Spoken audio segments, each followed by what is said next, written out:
రాజేశ్వర రెడ్డి గారి అన్న కొడుకు శ్రీనివాస రెడ్డి, ఆయన భార్య రేవతి, గౌరవాలను కౌన్సిలర్ అందరూ కూడా తెలుగుదేశం పార్టీ చంద్రబాబు నాయకత్వంలో పనిచేయాలని, రాష్ట్రంలో అత్యధిక స్థానాలు సంపాదించి తెలుగుదేశం పార్టీ అధికారాన్ని ఇచ్చే సందర్భంగా ఈ ప్రభుత్వాన్ని సమర్థవంతంగా చంద్రబాబు నాయుడు గారే నడపగలరనే మంచి విశ్వాసంతో రాజేశ్వర రెడ్డి గారు మొదటి నుంచి కూడా తెలుగుదేశం పార్టీలో ఉన్నారు.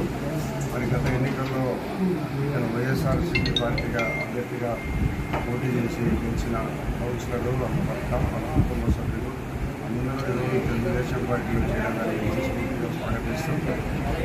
వారికి పార్టీలోకి ఆహ్వానం జరుగుతున్నాం. భవిష్యత్తులో మేము వాళ్ళు అందరూ కలిసి గుంటూరు పట్టణ అభివృద్ధి కోసం అన్ని రకాల ఆలోచనలు చేసి అందరం కలిసి గుంటూరు పట్టణ అభివృద్ధి కోసం మేమందరం తెలుగుదేశం పార్టీని బలోపేతం చేస్తాం.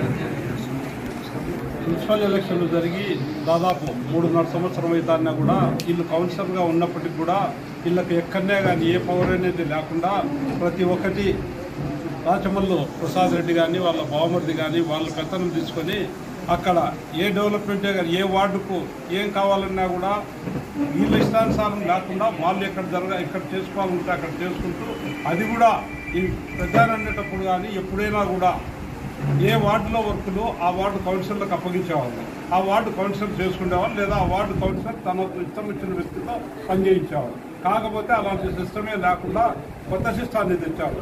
ఆ సిస్టంలో ఎంతసేపు ఉన్నా వాళ్ళ బాగుమర్ది అతను వాళ్ళు బాగుపడడం తప్ప వార్డు కౌన్సిలర్లు కానీ కార్యకర్తలు కానీ ఎవరైనా బాగుపడేందుకు అవకాశమే లేదు. కాబట్టి స్వతంత్రం అనేది లేకుండా ఉన్నది.